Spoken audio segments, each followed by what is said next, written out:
Hey guys, this is Warhawk Beyond 2040 and welcome to another edition of the Arrow Season 8 review series. And today I'm going to be talking about Episode 9, Green Arrow and the Canaries. Now this episode kind of serves as a backdoor pilot for a potential Arrow spin-off show within the Arrowverse. So depending on what happens, if the CW do pick this up and give it the green light, then we will see a full-on series of the same name. Now, having just finished watching this episode, it was okay, but I felt it was a little bit flat at times. The story was a little bit dry. I couldn't help but feel it was something that I had seen before in a previous episode of Arrow, maybe a few seasons back, but I don't know. Maybe you guys could help me out here. Was there ever an episode in the past that had something like this? Tell me, I want to know, because at some point I probably will revisit the whole series and find that episode, or maybe it's just me, I don't know. But as I said, it was okay, but just felt a little bit dry in my opinion. It had some not bad moments, but I didn't hate it. It's not really what I'm trying to say. I didn't hate this episode, but I felt this episode was a little bit weak. I don't think it was as strong as the previous episodes of this season. I felt those ones were a lot more better and a lot more stronger. And of course this is the first episode to officially not feature Stephen Amell appearing. He does appear in some flashbacks, so I would imagine that's archive footage, but this is officially the first episode that Stephen Amell is not in Arrow. And you know, I remember me and my friend watched an episode back in season 7 and it featured Laurel Lance, Sarah Lance, Dinah Drake and Felicity, and it was kind of like a Birds of Prey sort of episode, but they weren't addressed as Birds of Prey, but they did hint at that. And I remember he and I watched this together and we both enjoyed it. We thought it was really, really good. And I remember he said to me that, you know, when they announced that they were going to do an all ladies episode, he said to me I was absolutely dreading it. I didn't know what to expect, but having just watched it, he said to me that it turned out to be a lot better than I expected, and I agreed. I mean, I absolutely was fearing the worst, but it turned out to be a lot of fun, and it did feel like Birds of Prey, you know, with Felicity operating in the Oracle sort of role, and you know, these canaries were going out there and kicking ass, and it was a lot of fun. I have to admit, that was one of the best episodes of season 7, and we both said to each other that if they ever decided to do a spin-off show after Arrow ends, then this could definitely work. And I agreed. I thought, yeah, this could definitely work. So whether or not the call has been answered, we'll have to see. Whether or not this will get picked up for a full series remains to be seen, but I don't know really. I mean, as I said earlier, it wasn't by any means terrible. It was okay, but I just felt it was a little bit dry. But who knows? It is just the pilot. Backdoor pilot, I mean. We'll just have to wait and see. Maybe if they do get picked up for a full series, maybe it might turn out to be really good. Or maybe it might turn out to be really bad. Who knows really? You can't predict these things, so we're just going to have to wait and see what happens. So with that all said, let's get right into it. Let's talk about episode 9, Green Arrow and the Canaries. So this episode is set in 2040, so this is kind of like a post-crisis episode, so to speak, and we essentially have seen crime has been completely eradicated for over 2 decades, so there hasn't been any crime whatsoever. And we kick off this episode when we see a motorcycle speeding through the streets of Star City in 2040. while there's a party going on at a nearby club. The person on the bike turns out to be Laura Lance as she approaches a young woman named Bianca Bertinelli, telling her that her life is in danger and that she has to come with her immediately. Bianca obviously refuses and she's shortly after kidnapped. Meanwhile, we see Mia waking up in the Queen Mansion in bed next to JJ Diggle. So, with Oliver's sacrifice and all the Earths being fused into one single Earth, everybody's previous lives have been erased. They have no memory of it whatsoever. And JJ Diggle has no memory that he was previously Deathstroke in the future. So, you're essentially seeing JJ Diggle as a regular guy with no memory whatsoever of what he used to be before. So we see Mia is set to graduate from college and JJ Diggle proposes to her and she says yes. So elsewhere we find that Laurel has tracked down Dinah Drake at a restaurant slash club where she's the owner. So as a result of Oliver's sacrifice, Dinah Drake has no memory whatsoever of her previous life as Black Canary, so she works in this bar and she sings and plays piano there. And I have to say, she has a really good voice. I'm very surprised that this was never explored more in the show because she's a really good singer. So anyway, they go to Dinah's place to talk, and Dinah reveals that the last thing she remembered was she woke up the day after Oliver's funeral somewhere in the future with no trace of ever having existed at all.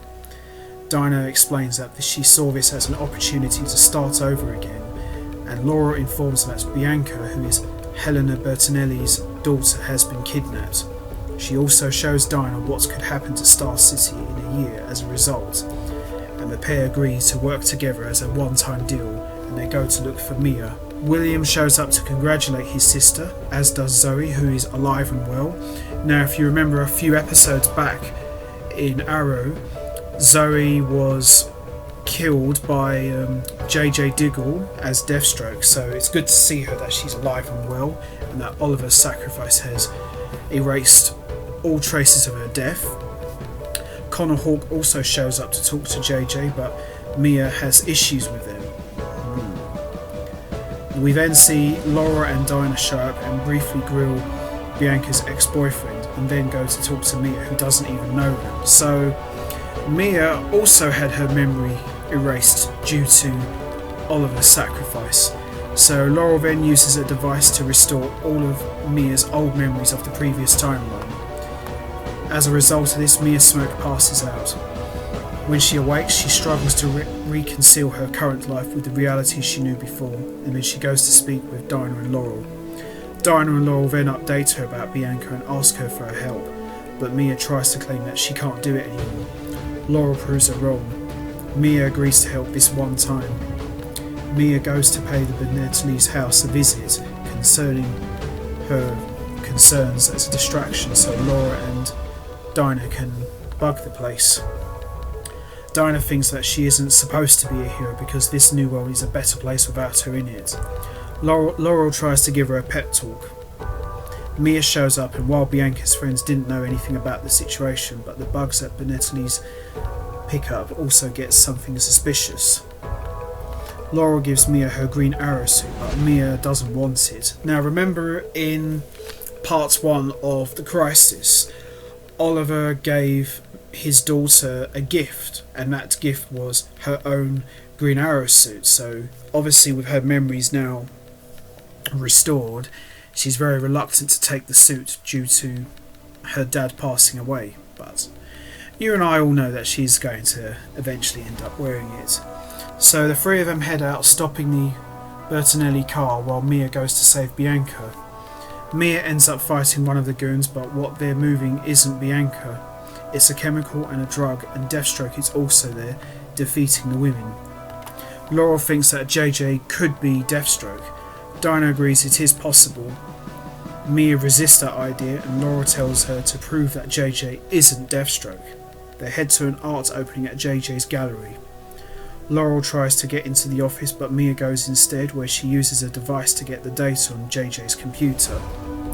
JJ finds her and Mia confronts him over Bianca. She tells him if he has nothing to hide, show her the files, and he does. It turns out he was actually planning a surprise honeymoon, and Bianca is posting on social media.